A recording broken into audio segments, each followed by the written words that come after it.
2025 പുറത്തിറങ്ങിയ ഏറ്റവും പുതിയ സൂപ്പർമാൻ മൂവിയാണ് ഇന്ന് നമ്മൾ കാണാൻ പോകുന്നത്. ലെക്സ് ലൂതർ എന്ന സമ്പന്നനായ ഒരു ബിസിനസ്മാൻ അൾട്രാമാൻ എന്ന തന്റെ മെറ്റാഹ്യൂമനെ ഉപയോഗിച്ച് സൂപ്പർമാനെ ഇല്ലാതാക്കാൻ ശ്രമിക്കുന്നതാണ് ഈ സിനിമയിലെ കഥ. അതിശക്തനായ അൾട്രാമാനെ തകർക്കാൻ സൂപ്പർമാന് കഴിയുമോ എന്ന് നമുക്ക് ഈ മൂവിയിലൂടെ കാണാം. കഴിഞ്ഞ 300 വർഷമായി മെറ്റാഹ്യൂമൻസ് എന്നറിയപ്പെടുന്ന സൂപ്പർ ഹ്യൂമൻസ് സാധാരണ മനുഷ്യരോടൊപ്പം ജീവിക്കുകയാണ്. 30 വർഷം മുമ്പ് ഒരു സ്പേസ് ക്രാഫ്റ്റ് നമ്മുടെ ഗ്രഹത്തിൽ തകർന്നു വീണു. അതിനുള്ളിൽ ഒരു ചെറിയ കുട്ടി ഉണ്ടായിരുന്നു. 3 വർഷം മുമ്പ് ലോകത്തിലെ ഏറ്റവും ശക്തനായ മെറ്റാഹ്യൂമൻ, അതായത് സൂപ്പർമാനായി ആ കുട്ടി വളർന്നു. 3 ആഴ്ച മുമ്പ് സൂപ്പർമാൻ ബൊറാവിയ എന്നൊരു രാഷ്ട്രത്തെ മറ്റൊരു രാജ്യമായ ജർഹാൻപൂർ ആക്രമിക്കുന്നതിൽ നിന്ന് തടഞ്ഞു. ആ പ്രവൃത്തി വലിയൊരു അന്താരാഷ്ട്ര വിവാദത്തിന് കാരണമായി. 3 മണിക്കൂർ മുമ്പ് ബൊറാവിയയുടെ ഹാമർ എന്നറിയപ്പെടുന്ന ഒരു മെറ്റാഹ്യൂമൻ സൂപ്പർമാനെ ആക്രമിച്ചു. 3 മിനിറ്റ് മുമ്പ് സൂപ്പർമാൻ തന്റെ ജീവിതത്തിലെ ആദ്യത്തെ യുദ്ധത്തിൽ പരാജയപ്പെടുകയും ചെയ്തു. സൂപ്പർമാൻ ഇപ്പോൾ അന്റാർട്ടിക്കയിലേക്ക് എറിയപ്പെട്ടിരിക്കുകയാണ്. ശരീരം മുഴുവൻ മുറിവേറ്റും തകർന്നും അവൻ അവിടെ അങ്ങനെ കിടക്കുകയാണ്. അവനൊരു വിസിൽ മുഴക്കി തന്റെ വിശ്വസ്തനായ സൂപ്പർ ഡോഗ് നായ ക്രിപ്റ്റോയെ വിളിച്ചു. ക്രിപ്റ്റോ അവനരികിലേക്ക് ഓടിയെത്തി തന്റെ യജമാനന്റെ മേൽക്കുപ്പായത്തിൽ പിടിച്ച്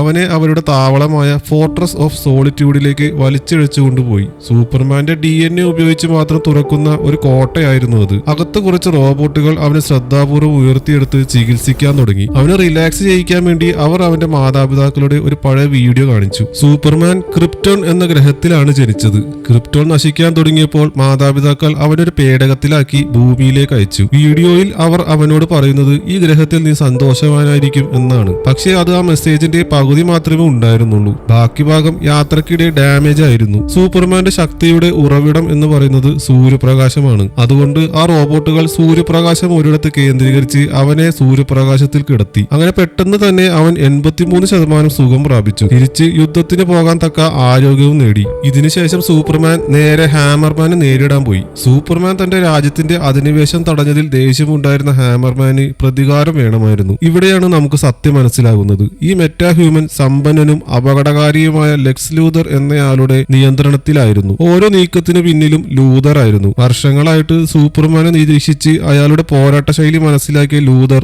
ഓരോ ആക്രമണത്തെയും ഈസിയായി പ്രതിരോധിച്ച് അവനെ വീണ്ടും നിലത്തേക്ക് അടിച്ചു വീഴ്ത്തി. ഈ സമയം ഫോർട്രസ് ഓഫ് സോളിറ്റ്യൂഡിന് സമീപമുള്ള പ്രദേശത്തേക്ക് ലൂതറിന് വേണ്ടി പ്രവർത്തിക്കുന്ന ഒരു വനിതാ എഞ്ചിനീയർ എത്തിയിരുന്നു. പക്ഷേ അവൾ അടുത്തെത്തുന്നതിന് മുമ്പ് തന്നെ കോട്ട മഞ്ഞിലേക്ക് താഴ്ന്നു പോയിരുന്നു. ഈ സമയം മെട്രോപോളിസിൽ മാലിക് അലി എന്നൊരാൾ നിസ്സഹായനായി കിടക്കുന്ന സൂപ്പർമാനെ കണ്ടെത്തി. അവന്റെ നില വളരെ ക്രിട്ടിക്കൽ ആയിരുന്നു. മറ്റൊരിടത്ത് ലൂതറും കൂട്ടരും സൂപ്പർമാനെ തോൽപ്പിച്ചതിലെ വിജയം ആഘോഷിക്കുകയായിരുന്നു. അപ്പോൾ ഹാമർമാൻ ഇന്റർ ഡിമെൻഷണൽ ടണലുകളിലൂടെ കടന്ന് ലൂതറിന്റെ ഓഫീസിലെത്തി. ഹാമർമാൻ യഥാർത്ഥത്തിൽ അൾട്രാമാൻ എന്നറിയപ്പെടുന്ന ഒരു മെറ്റാഹ്യൂമൻ ആയിരുന്നു. അതേസമയം സൂപ്പർമാൻ, അതായത് ക്ലാർക്ക് കെന്റ്, ഡെയിലി പ്ലാനറ്റ് എന്ന പത്രത്തിൽ തന്റെ ജോലിക്ക് വന്നിരിക്കുകയാണ്. അപ്പോൾ അവനെ ദത്തെടുത്ത അവന്റെ മാതാപിതാക്കൾ അവനെ അഭിനന്ദിക്കാൻ വേണ്ടി വിളിച്ചു. അവന്റെ ഒരു ആർട്ടിക്കിൾ ഡെയിലി പ്ലാനറ്റിന്റെ ഫ്രണ്ട് പേജിൽ വന്നിരിക്കുന്നു. സഹപ്രവർത്തകയായ ലോയിസ് ലെയ്ൻ അവനെ കളിയാക്കുന്നത് പോലെ ചോദിക്കുന്നു, സൂപ്പർമാൻ എന്തുകൊണ്ടാണ് നിനക്ക് മാത്രം അഭിമുഖം നൽകുന്നത്? അതേസമയം ബൊറാവിയയിലെ ഏകാധിപതിയായ വാസിൽ ഗുർക്കോസ് ഇന്റർവ്യൂ നൽകുന്നുണ്ടായിരുന്നു. തന്റെ രാജ്യത്തിന് അമേരിക്കയുമായി നല്ല ബന്ധമുണ്ടെന്നും സൂപ്പർമാൻ ചെയ്തത് തെറ്റാണെന്നും അയാൾ പറഞ്ഞു. ഇപ്പോ അമേരിക്കൻ സർക്കാരിന്റെ ചില ഉന്നത ഉദ്യോഗസ്ഥരുമായി ലെക്സ് ലൂതർ ഒരു കൂടിക്കാഴ്ച നടത്തുകയാണ്. അവൻ തയ്യാറാക്കിയ മെറ്റാഹ്യൂമൻസ്, അൾട്രാമാൻ,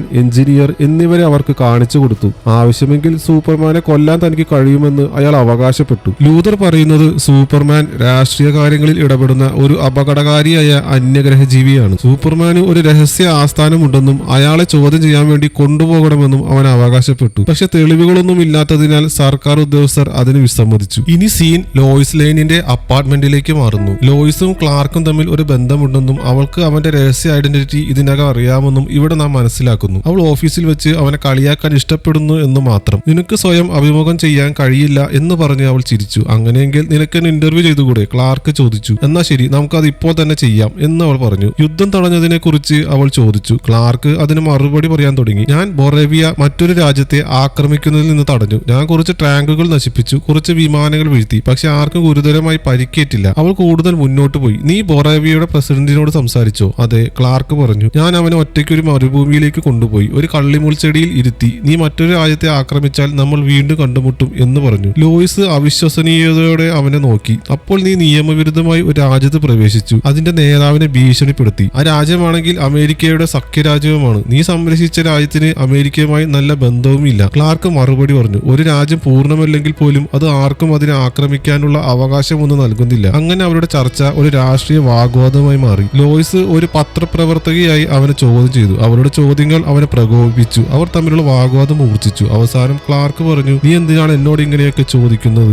അവരുടെ അഭിമുഖ പദ്ധതി അങ്ങനെ പൂർണ്ണമായും പരാജയപ്പെട്ടു. ക്ലാർക്ക് തന്റെ സാധനങ്ങൾ എടുത്ത് അവിടുന്ന് ഇറങ്ങിപ്പോയി. ഇത് കണ്ട് ലോയിസ് പിറുപിറുത്തു. ഇത് നടക്കില്ലെന്ന് എനിക്കറിയാമായിരുന്നു. അവൾ അഭിമുഖത്തെക്കുറിച്ച് മാത്രമല്ല അപ്പോൾ സംസാരിച്ചത്, അവർ തമ്മിലുള്ള ബന്ധത്തെ ഉദ്ദേശിച്ചുകൂടിയാണ് അവൾ പറഞ്ഞത്. കഥ വീണ്ടും ലെക്സ് ലൂതറിലേക്ക് മാറുന്നു. അൾട്രാമാൻ, എഞ്ചിനീയർ, അവന്റെ കാമുകി എന്നിവരോടൊപ്പം അവൻ ഫോർട്രസ് ഓഫ് സോളിറ്റ്യൂഡിലെത്തി. ഇത്തവണ കോട്ട മഞ്ഞിൽ നിന്ന് ഉയർന്ന് അവനെ അകത്തേക്ക് കടക്കാൻ അനുവദിച്ചു. ഇതെങ്ങനെ സാധിച്ചുവെന്ന് നമുക്ക് സിനിമയുടെ അവസാനം കാണാം. അതിനുശേഷം അൾട്രാമാനും എഞ്ചിനീയറും സൂപ്പർമാന്റെ AI റോബോട്ടുകളുമായി പോരാടി. ഒന്നിനു പുറകെ ഒന്നായി അവയെ നശിപ്പിച്ചു കളഞ്ഞു. എഞ്ചിനീയർക്ക് തന്റെ ശരീരത്തിലെ കണികകളെ ഉപയോഗിച്ച് പോരാടാൻ കഴിഞ്ഞു. പക്ഷേ ഈ ഫൈറ്റിനിടെ ക്രിപ്റ്റോ അവളെ ആക്രമിച്ചു. അവൾ പെട്ടെന്ന് ക്രിപ്റ്റോയെ തന്റെ പാർട്ടിക്കിൾസ് ഉപയോഗിച്ച് കുടുക്കി. ലൂതർ സൂപ്പർമാനെതിരായ തെളിവുകൾക്കായി അവിടെയൊക്കെ തിരഞ്ഞു. ഒരു അന്യഗ്രഹ ജീവി മനുഷ്യരാശിക്ക് മുകളിലായി ജീവിക്കുന്നതിനെ അവൻ വെറുത്തിരുന്നു. എഞ്ചിനീയറുടെ സഹായത്തോടെ സൂപ്പർമാന്റെ മാതാപിതാക്കളുടെ സന്ദേശത്തിന്റെ കേടുപാടുകൾ സംഭവിച്ച ഭാഗം അവൻ കണ്ടെത്തി. അതേസമയം സൂപ്പർമാൻ അവയുടെ അടുത്തേക്ക് വരാതെ അവനെ തിരക്കിലാക്കി നിർത്താൻ വേണ്ടി ലൂതർ കൈജു എന്നൊരു മോൺസ്റ്ററിനെ സിറ്റിയിലേക്ക് കടത്തിവിട്ടു. മണിക്കൂറുകൾക്കുള്ളിൽ അത് ഭീമാകാരനായ ഒരു ജീവിയായി വളർന്നു. എല്ലാവരെയും രക്ഷിക്കാൻ സൂപ്പർമാൻ തിടുക്കത്തിൽ ആ ജീവിയുടെ അടുത്തേക്ക് പാഞ്ഞു. അപകടത്തിൽപ്പെട്ട ഒരു ചെറിയ നായക്കുട്ടിയെ രക്ഷിച്ചുകൊണ്ടാണ് അവൻ തുടങ്ങിയത്. അവൻ കൈജുവിനെ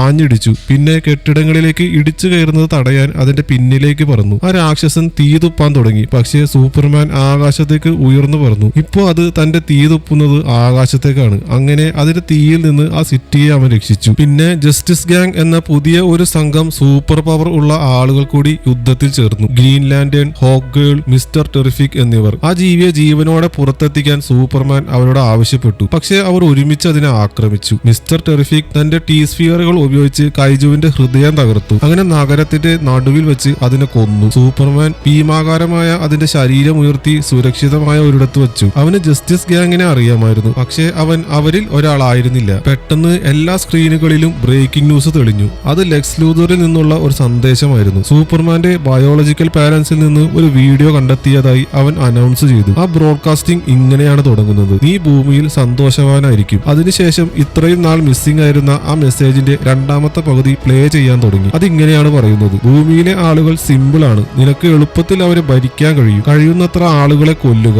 കൂടുതൽ സ്ത്രീകളെ ഭാര്യമാരാക്കി അവരിലൂടെ ക്രിപ്റ്റോണിയൻ പാരമ്പര്യം മുന്നോട്ട് കൊണ്ടുപോകുക, കരുണയില്ലാതെ ഭരിക്കുക. ഇത് കേട്ട് ലോകം ഞെട്ടി. സൂപ്പർമാൻ അവരെ സംരക്ഷിക്കാൻ വന്നതല്ല, കീഴടക്കാൻ വന്നതാണെന്ന് അവർ വിശ്വസിക്കാൻ തുടങ്ങി. ലൂതർ എല്ലാവരെയും അവനെതിരെ തിരിച്ചു. ഈ സന്ദേശം കണ്ടതോടെ സൂപ്പർമാൻ ആകെ തകർന്നുപോയി. ഗ്രീൻലാൻഡൻ ചോദിച്ചു, ആ സന്ദേശം യഥാർത്ഥമാണോ? സൂപ്പർമാൻ പറഞ്ഞു, ഞാൻ ആദ്യ ഭാഗം മാത്രമേ കണ്ടിട്ടുള്ളൂ. ഇതിൽ കൂടുതലുണ്ടെന്ന് എനിക്ക് അറിയില്ലായിരുന്നു. മിസ്റ്റർ ടെറിഫിക് ആ വീഡിയോ പരിശോധിച്ചു നോക്കി. വീഡിയോയിൽ കൃത്രിമം ഒന്നും കാണിച്ചിട്ടില്ല. ഇത് പൂർണ്ണമായും ആധികാരികമാണ്. ഇത് കേട്ട് സൂപ്പർമാൻ നേരെ ഫോർട്രസ് ഓഫ് സോളിറ്റ്യൂഡിലേക്ക് പറന്നു. ഇതോടെ സർക്കാർ ഒടുവിൽ സൂപ്പർമാനെ ചോദ്യം ചെയ്യാൻ തീരുമാനിച്ചു. ബൊറാവിയ പ്രസിഡന്റും അവനെതിരെ ശക്തമായി സംസാരിക്കാൻ തുടങ്ങി. പത്രസമ്മേളനം കഴിഞ്ഞ് ബൊറാവിയ നേതാവ് നേരെ ലെക്സ് ലൂതറിന്റെ ഇന്റർ ഡിമെൻഷണൽ ടണലിലൂടെ അവനെ കാണാൻ പോയി. എല്ലാവരും ഒരു പോക്കറ്റ് ഡയമെൻഷനകത്ത് ഒത്തുകൂടി. അവിടെ വെച്ച് സൂപ്പർമാന്റെ മാതാപിതാക്കളുടെ സന്ദേശം തികച്ചും യഥാർത്ഥമാണെന്ന് ലെക്സ് ലൂതർ പറഞ്ഞു. സൂപ്പർമാൻ ഫോർട്രസ് ഓഫ് സോളിറ്റ്യൂഡിലേക്ക് തിരിച്ചെത്തിയപ്പോൾ തന്റെ AI റോബോട്ടുകൾ പൂർണ്ണമായി നശിപ്പിക്കപ്പെട്ടതായി കണ്ടെത്തി. ലെക്സ് ലൂതർ എങ്ങനെയാണ് അകത്തു കിടന്നതെന്ന് അവന് മനസ്സിലായില്ല. അവന്റെ നായ ക്രിപ്റ്റോയെയും കാണാനില്ലായിരുന്നു. കലി കയറിയ സൂപ്പർമാൻ നേരെ ലൂതറിന്റെ ഓഫീസിലേക്ക് പോയി. എന്റെ നായ എവിടെ? അവൻ ലൂതറിനോട് അലറി. മാധ്യമങ്ങൾ ഇത് മുഴുവൻ ക്യാമറയിൽ പകർത്തി. പീസ് മേക്കർ പോലും അതിനെക്കുറിച്ച് സ്വന്തം അഭിപ്രായങ്ങൾ രേഖപ്പെടുത്തി. ആകെ മനസ്സ് തകർന്ന ക്ലാർക്ക് വീട്ടിലേക്ക് പോയി. ലോയിസ് അവിടെ അവനെ കാത്തു നിൽക്കുന്നുണ്ടായിരുന്നു. പുറത്ത് ജസ്റ്റിസ് ഗാങ് ഒരു ഇന്റർ ഡൈമെൻഷണൽ ജീവിയുമായി പോരാടുകയായിരുന്നു. ക്ലാർക്ക് ലോയിസിനോട് പറഞ്ഞു, ഞാൻ ആ വീഡിയോ മുഴുവൻ കണ്ടിട്ടില്ല. ഞാൻ പകുതി മാത്രമേ കണ്ടിട്ടുള്ളൂ. ഈ ഗ്രഹത്തിലെ ആളുകളെ സഹായിക്കണമെന്നാണ് അതിനർത്ഥമെന്ന് ഞാൻ വിശ്വസിച്ചു. അതാണ് ഞാൻ അന്നു മുതൽ ചെയ്തുകൊണ്ടിരിക്കുന്നത്. ആരെയും ഭരിക്കാൻ എനിക്ക് ഉദ്ദേശമില്ല. ലോയിസ് അവനെ വിശ്വസിച്ചു. അവർ തമ്മിലുള്ള മുമ്പ് നടന്ന വഴക്ക് അവർ മറന്നു. ക്ലാർക്ക് പറഞ്ഞു, ഞാൻ കീഴടങ്ങാൻ പോവുകയാണ്. അപ്പോൾ അവർ എന്റെ നായയെ കൊണ്ടുപോയ സ്ഥലത്തേക്ക് എന്നെയും കൊണ്ടുപോകും. ഇത് കേട്ട് ലോയിസ് അവനെ കെട്ടിപ്പിടിച്ചു. അതിനുശേഷം അയാൾ അവിടെ നിന്നും പോയി. അൾട്രാമാൻ അവനെ അറസ്റ്റ് ചെയ്തു. സർക്കാർ ഉദ്യോഗസ്ഥർ സൂപ്പർമാനെ ലെക്സ് ലൂതറിന് കൈമാറി. അവർ അവനെ ഇന്റർ ഡൈമെൻഷണൽ പോർട്ടലുകളിലൂടെ ഒരു പോക്കറ്റ് ഡൈമെൻഷനിലേക്ക് കൊണ്ടുപോയി. അവിടെ ലൂതർ അവനെ എലമെന്റ് മാൻ എന്ന മെറ്റാ ഹ്യൂമനെ പരിചയപ്പെടുത്തി. അവന് ഏത് മൂലകവും ഉണ്ടാക്കാൻ കഴിയും. അങ്ങനെ എലമെന്റ് മാൻ ക്രിപ്റ്റോണൈറ്റ് സൃഷ്ടിച്ചു. അതോടെ സൂപ്പർമാൻ തൽക്ഷണം ദുർബലനായി. അതേസമയം ബൊറാവിയ മറ്റൊരു രാജ്യത്തെ ആക്രമിക്കാൻ തയ്യാറെടുക്കുകയായിരുന്നു. ലോയിസ് തന്റെ സഹപ്രവർത്തകനായ ജിമ്മി ഓൾസനോട് ഒരു രഹസ്യം പറഞ്ഞു. ലൂതർ ബൊറാവിയയ്ക്ക് ആയുധങ്ങൾ വിറ്റെന്നും അതുകൊണ്ടാണ് സൂപ്പർമാൻ ഈ യുദ്ധം തടയരുതെന്ന് അവൻ ആഗ്രഹിക്കുന്നതെന്നും എല്ലാവരും കരുതുന്നു. പക്ഷേ ബൊറാവിയ ആണെങ്കിൽ അവന് മുഴുവൻ പണവും നൽകിയിട്ടുമില്ല. അതായത് ലൂതർ മറ്റൊരു കാരണത്തിന് വേണ്ടിയാണ് ഈ യുദ്ധം ചെയ്യാൻ ബൊറാവിയയെ പ്രേരിപ്പിക്കുന്നത്. ജിമ്മി തനിക്ക് വിവരങ്ങൾ ഒക്കെ തരുന്ന ഒരു സോഴ്സുമായി ബന്ധപ്പെട്ടു. സൂപ്പർമാൻ ഒരു പോക്കർ യൂണിവേഴ്സിൽ കുടുങ്ങിക്കിടക്കുകയാണെന്ന് അവർ വെളിപ്പെടുത്തി. ജിമ്മി ഇക്കാര്യം ലോയിസിനോട് പറഞ്ഞു. കഥ വീണ്ടും ലൂതറിലേക്ക് മാറുന്നു. അവൻ കുരങ്ങുകളുടെ കൂട്ടത്തിന്റെ മനസ്സിനെ നിയന്ത്രിച്ച് സൂപ്പർമാൻ വിരുദ്ധ വിദ്വേഷം സമൂഹ മാധ്യമങ്ങളിൽ പ്രചരിപ്പിക്കാൻ അവരെ ഉപയോഗിച്ചിരുന്നു. ക്രിപ്റ്റോയെ ഒരു വെർച്വൽ ഗെയിമിൽ കുടുക്കിയിരിക്കുകയാണ്. ഈ പോക്കർ ഡയമെൻഷനിൽ ലൂതർ തന്റെ എല്ലാ ശത്രുക്കളെയും മുൻ കാമുകിമാരെ പോലും തടവിലിട്ടിരുന്നു. എലമെന്റ് മാന്റെ മകനെയും ഇവിടെയാണ് തടവിലിട്ടിരുന്നത്. അതുകൊണ്ടാണ് എലമെന്റ് മാൻ ലൂതറിന്റെ എല്ലാ കൽപ്പനകളും അനുസരിച്ചത്. ജിമ്മിക്ക് ഇൻഫർമേഷൻ ഒക്കെ കൊടുക്കുന്ന സോഴ്സ് ആക്ച്വലി ലൂതറിന്റെ കാമുകി ഈവ് ആയിരുന്നു. അവൾക്ക് ജിമ്മിയെ ഇഷ്ടമായിരുന്നു. പക്ഷെ ലൂതറിനെ പേടിച്ച് അവനെ ഉപേക്ഷിക്കാൻ അവൾക്ക് കഴിഞ്ഞില്ല. ലൂതറിന് ബൊറാവിയയുമായുള്ള ബന്ധത്തെക്കുറിച്ച് ജിമ്മി അവളോട് ചോദിച്ചു. നിനക്ക് തെളിവ് കണ്ടെത്താൻ കഴിയുമെങ്കിൽ സത്യം നിനക്ക് അറിയാൻ കഴിയും എന്ന് അവൾ പറഞ്ഞു. അതേസമയം സൂപ്പർമാൻ എലമെന്റ് മാനോട് പറഞ്ഞു, നീ ഈ ക്രിപ്റ്റോനൈറ്റ് മാറ്റിയാൽ എനിക്ക് നിന്റെ മകനെ രക്ഷിക്കാൻ കഴിയും. പക്ഷെ അത് കേട്ട് എലമെന്റ് മാന് ദേഷ്യമാണ് വന്നത്. മറ്റൊരിടത്ത് ലോയിസ് ജസ്റ്റിസ് ഗാങ്ങിന്റെ താവളത്തിലെത്തി. ഗ്രീൻ ലാന്റേൺ അവളോട് പറഞ്ഞു, സൂപ്പർമാൻ ഒരു പ്രത്യേക ഹൈപ്പോ ഗ്ലാസ് ധരിക്കുന്നത് കൊണ്ടാണ് ആളുകൾ അവന്റെ മുഖം വ്യത്യസ്തമായി കാണുന്നതെന്ന് നിനക്കറിയാമോ? അതെ, ലോയിസ് മറുപടി പറഞ്ഞു. എനിക്ക് അവന്റെ യഥാർത്ഥ ഐഡന്റിറ്റി അറിയാം. മിസ്റ്റർ ടെറിഫി കൂട്ടിച്ചേർത്തു. ഞാൻ അവന്റെ രക്തത്തിൽ ഒരു GPS ട്രാക്കർ വെച്ചിരുന്നു, കുറച്ച് നാനോ ബോട്ടുകൾ. പക്ഷേ അവൻ ആ സ്ഥലത്തെത്തിയപ്പോൾ സിഗ്നൽ അപ്രത്യക്ഷമായി. അതായത് അവനൊരു പോക്കർ യൂണിവേഴ്സിനകത്താണെന്ന് ഉറപ്പാണ്. അങ്ങനെയെങ്കിൽ നമുക്ക് അങ്ങോട്ട് പോകണം, ലോയിസ് നിർബന്ധിച്ചു. പക്ഷേ ജസ്റ്റിസ് ഗ്യാങ് സഹായിക്കാൻ വിസമ്മതിച്ചു. വീഡിയോ സന്ദേശം കാരണം അവർക്ക് സൂപ്പർമാനെ ഇപ്പോഴും വിശ്വാസം ഉണ്ടായിരുന്നില്ല. ഗ്രീൻ ലാന്റേൺ പറഞ്ഞു, അവൻ ഭൂമി ഭരിക്കാൻ വന്നവനല്ലെന്ന് എനിക്കറിയാം. പക്ഷേ ജസ്റ്റിസ് ഗ്യാങ് ഇതിന്റെ പേരിൽ സർക്കാരുമായി ഒരു വഴക്കിന് പോകാൻ പോകുന്നില്ല. നിരാശയായി ലോയിസ് അവിടെ നിന്ന് ഇറങ്ങിപ്പോയി. പക്ഷേ മിസ്റ്റർ ടെറിഫിക് അവളെ പിന്തുടർന്നു. അവൻ പറഞ്ഞു, അറ്റ്ലീസ്റ്റ് അവൻ എവിടെയാണെന്നെങ്കിലും നമുക്ക് നോക്കാം. അവൻ അവളെ അവന്റെ വിമാനത്തിൽ കയറ്റി സൂപ്പർമാനെ അവസാനമായി കണ്ട സ്ഥലത്തേക്ക് പുറപ്പെട്ടു. അതേസമയം സൂപ്പർമാനെ ചോദ്യം ചെയ്യാൻ ലെക്സ് ലൂതർ എത്തി. ഒരു കാലത്ത് അവനെ സഹായിച്ചിരുന്ന മാലിക് അലിയെയും കൂടെ കൊണ്ടുവന്നു. ലൂതർ പറഞ്ഞു, സർക്കാരിന്റെ ചോദ്യങ്ങൾക്ക് മറുപടി പറയുക, അല്ലെങ്കിൽ ഞാൻ ഈ മനുഷ്യനെ കൊല്ലും. അവൻ ചോദിച്ചു, ആരാണ് നിന്നെ വളർത്തിയത്? ആരാണ് നിന്നെ ഈ നിലയിൽ എത്തിച്ചത്? പക്ഷെ സൂപ്പർമാൻ ഒന്നും പറഞ്ഞില്ല. ഒരു മടിയുമില്ലാതെ ലൂതർ അലിയെ കൊന്നു കളഞ്ഞു. ഇത് കണ്ടപ്പോൾ സൂപ്പർമാന്റെ കണ്ണുകൾ കോപം കൊണ്ട് ജ്വലിച്ചു. എലമെന്റ് മാൻ പോലും കരയാൻ തുടങ്ങി. നമുക്ക് നാളെ വീണ്ടും കാണാം എന്ന് പറഞ്ഞ് ലൂതർ അവിടുന്ന് പോയി. ഇതേസമയം പുറത്ത് മിസ്റ്റർ ടെറിഫിക് സൂപ്പർമാനെ കാണാതായി ആ സ്ഥലത്തെത്തി. ലോയിസിനെ സംരക്ഷിച്ചുകൊണ്ട് അവൻ ഒറ്റയ്ക്ക് ലൂതറിന്റെ ആളുകളെ മുഴുവൻ തന്റെ സ്ഫിയറുകൾ മാത്രം ഉപയോഗിച്ച് കീഴടക്കി. അവൻ പോരാടുന്നത് കണ്ട് ലോയിസ് അങ്ങനെ ഞെട്ടി നിൽക്കുകയാണ്. മിസ്റ്റർ ടെറിഫിക് ഇന്റർഡൈമെൻഷണൽ പോർട്ടൽ പരിശോധിച്ചപ്പോൾ അത് എത്രത്തോളം അപകടകരമാണെന്ന് അവന് മനസ്സിലായി. ഒരു ചെറിയ തെറ്റ് സംഭവിച്ചാൽ പോലും യഥാർത്ഥ ലോകത്തിന്റെ ഘടന തന്നെ തകർന്നു പോകും. ഇതേസമയം എലമെന്റ് മാൻ ഇപ്പോഴും തേങ്ങി കരഞ്ഞുകൊണ്ടിരിക്കുകയാണ്. നീ എന്റെ മകനെ ശരിക്കും രക്ഷിക്കുമോ? അവൻ സൂപ്പർമാനോട് ചോദിച്ചു. സൂപ്പർമാൻ അതെ എന്ന് തലയാട്ടി. എലമെന്റ് മാൻ ക്രിപ്റ്റോനൈറ്റ് ഇല്ലാതാക്കി. ഇതോടെ സൂപ്പർമാന് ഇപ്പൊ പഴയ പോലെ ശ്വസിക്കാൻ കഴിയുന്നുണ്ട്. പക്ഷെ അവന്റെ ശക്തിയുടെ ഉറവിടം സൂര്യനായിരുന്നു. ഈ പോക്കറ്റ് ഡയമെൻഷനിലാണെങ്കിൽ സൂര്യനില്ലായിരുന്നു. അപ്പോഴേക്കും മിസ്റ്റർ ടെറിഫിക്കും ലോയിസും പോക്കറ്റ് യൂണിവേഴ്സിന്റെ അറ്റത്തെത്തി. പക്ഷെ അവർക്ക് അപ്പുറത്തേക്ക് കടക്കാൻ കഴിഞ്ഞില്ല. എലമെന്റ് മാൻ ഒരു സൂര്യനെ ഉണ്ടാക്കാൻ ശ്രമം തുടങ്ങി. അവൻ അത് ചെയ്തുകൊണ്ടിരിക്കുമ്പോൾ ചുറ്റുമുള്ള എല്ലാവരും നിലവിളിക്കാൻ തുടങ്ങി. സൂപ്പർമാന് ശക്തി തിരിച്ചു കിട്ടിയ ഉടൻ അവൻ എലമെന്റ് മാന്റെ മകനെ രക്ഷിക്കാൻ വേണ്ടി പറന്നു. പിന്നെ അവൻ ക്രിപ്റ്റോയെ മോചിപ്പിച്ചു. അവർ രക്ഷപ്പെടാൻ തുടങ്ങുമ്പോൾ ലൂതറിന്റെ സൈനികർ ആക്രമിച്ചു. എലമെന്റ് മാന്റെ മകനെയും പിടിച്ച് സൂപ്പർമാൻ ഒരു നദിയിലേക്ക് വീണു. പോർട്ടൽ വളരെ നേരമായി തുറന്നിരുന്നതിനാൽ അത് സ്വയം തകരാൻ തുടങ്ങിയിരുന്നു. മിസ്റ്റർ ടെറിഫിക് തന്റെ സ്ഫിയറുകൾ ഉപയോഗിച്ച് സൂപ്പർമാനെ തിരഞ്ഞു. പക്ഷേ ക്രിപ്റ്റോ അവയെ കളിപ്പാട്ടങ്ങളാണെന്ന് കരുതി നശിപ്പിച്ചു കളഞ്ഞു. സൂപ്പർമാനെ ഒരു ബ്ലാക്ക് ഹോൾ വലിച്ചെടുക്കാൻ തുടങ്ങി. അവൻ സഹായത്തിനായി ക്രിപ്റ്റോയെ വിളിച്ചു. എലമെന്റ് മാനും ക്രിപ്റ്റോയുടെ കൂടെ ചേർന്നു. അവർ ഒരുമിച്ച് വോയിഡിന് എതിരായി വലിക്കാൻ തുടങ്ങി. ബ്ലാക്ക് ഹോളിന്റെ ആകർഷണത്തിൽ നിന്ന് രക്ഷപ്പെടാൻ അതിന്റെ എതിർദിശയിൽ സൂപ്പർമാൻ ശക്തിയായി കാറ്റ് ഊതാൻ തുടങ്ങി. അങ്ങനെ അവർ കഷ്ടിച്ച് അതിൽ നിന്ന് രക്ഷപ്പെട്ടു. മിസ്റ്റർ ടെറിഫിക് തന്റെ സ്ഫിയറുകൾ ഉപയോഗിച്ച് എല്ലാവരെയും പുറത്തേക്കുള്ള വഴിയിലേക്ക് നയിച്ചു. അങ്ങനെ എല്ലാവരും സുരക്ഷിതമായി പുറത്തെത്തി. പക്ഷെ സൂപ്പർമാന് ഗുരുതരമായി പരിക്കേറ്റിരുന്നു. അവന് സുഖം പ്രാപിക്കാൻ ഇനിയും സമയം വേണ്ടിവരും. അതുകൊണ്ട് ലോയിസ് അവനെ വിമാനത്തിൽ കയറ്റി അവിടെ നിന്ന് കൊണ്ടുപോയി. ഈ സമയം പോക്കറ്റ് ഡയമെൻഷനിൽ സൂപ്പർമാൻ രക്ഷപ്പെട്ടതിൽ ലെക്സ് ലൂതർ രോഷാകുലനായിരുന്നു. അവൻ തന്റെ ദേഷ്യം ഈവിനോട് തീർത്തു. ഇതോടെ അയാളുടെ പെരുമാറ്റം എടുത്ത ഈവ് രഹസ്യമായി ജിമ്മിയുമായി ബന്ധപ്പെട്ടു. ലെക്സ് ലൂതറിനെ നശിപ്പിക്കാൻ നമുക്ക് വേണ്ട തെളിവുകൾ എല്ലാം എന്റെ പക്കലുണ്ട്, അവൾ പറഞ്ഞു. അതോടെ ജിമ്മി ആവേശത്തിലായി. പക്ഷെ അൾട്രാമാൻ എല്ലാം കേട്ടു. അവൻ ഈവിനെ പിടികൂടി. ഈവിന്റെ കുറച്ച് ഫോട്ടോകൾ മാത്രമാണ് ജിമ്മിക്ക് കിട്ടിയത്. ലോയിസ് സൂപ്പർമാനെ അവന്റെ വീട്ടിലേക്ക് കൊണ്ടുവന്നു. അവന്റെ അഡോപ്റ്റഡ് പാരന്റ്സ് ജീവിക്കുന്ന സ്ഥലമായിരുന്നു അത്. സൂപ്പർമാൻ, അതായത് ക്ലാർക്ക്, അവന്റെ ബാല്യം മുഴുവൻ ചെലവഴിച്ച അതേ സ്ഥലം. അപ്പോഴാണ് ലോയിസിന് ജിമ്മിയുടെ കോൾ വന്നത്. അവൻ അവൾക്ക് കുറച്ച് ഫോട്ടോകൾ അയച്ചു. ആ ഫോട്ടോകളുടെ പശ്ചാത്തലത്തിൽ ലോയിസ് ചില പ്രധാനപ്പെട്ട രേഖകൾ ശ്രദ്ധിച്ചു. അതേസമയം ലെക്സ് ലൂതർ തന്റെ പോർട്ടൽ സജീവമാക്കി. ഓവർലോഡ് കാരണം പോർട്ടൽ റിയാലിറ്റിയെ കീറിമുറിക്കാൻ തുടങ്ങുകയായിരുന്നു. അവൻ ഇതെല്ലാം മനഃപൂർവ്വം ചെയ്യുന്നതായിരുന്നു. സൂപ്പർമാൻ ഈ പ്രതിസന്ധി കൈകാര്യം ചെയ്യുന്ന തിരക്കിലായിരിക്കുമ്പോൾ രണ്ട് രാജ്യങ്ങൾ തമ്മിൽ യുദ്ധം പൊട്ടിപ്പുറപ്പെടണം. അടുത്ത ദിവസം രാവിലെ സൂപ്പർമാന് ഒടുവിൽ ബോധം ബോധം വന്നു. അവന്റെ അച്ഛൻ അവനോട് പറഞ്ഞു, നീ ഇത്രയും നേരം ഉറങ്ങുന്നത് ഇത് ആദ്യമായാണ്. സൂപ്പർമാന് തന്റെ ബയോളജിക്കൽ പാരന്റ്സിൽ നിന്ന് ലഭിച്ച സന്ദേശത്തെക്കുറിച്ച് അവർ സംസാരിച്ചു. അവന്റെ അച്ഛൻ അവനോട് പറഞ്ഞു, മാതാപിതാക്കൾക്ക് തങ്ങളുടെ കുട്ടികൾ അവരുടെ ജീവിതത്തിൽ എന്ത് ചെയ്യണമെന്ന് തീരുമാനിക്കാനാവില്ല. നിന്റെ തിരഞ്ഞെടുപ്പുകളും തീരുമാനങ്ങളുമാണ് നീ ആരാണെന്നും എന്തായി തീരുമെന്നും നിർണ്ണയിക്കുന്നത്. അപ്പോഴേക്കും രണ്ട് രാജ്യങ്ങൾ തമ്മിലുള്ള യുദ്ധത്തെക്കുറിച്ചുള്ള വാർത്ത ക്ലാർക്ക് കണ്ടു. ദൂരെ ഗ്രീൻലാൻഡേണും അതേ റിപ്പോർട്ട് കാണുകയായിരുന്നു. ഇതേ സമയം ജഹ്റാൻപൂരിൽ ആളുകൾ സൂപ്പർമാന്റെ പതാകകൾ പിടിച്ചുകൊണ്ട് അവർ എല്ലാവരും ഒരുമിച്ച് അവനെ വിളിച്ചു.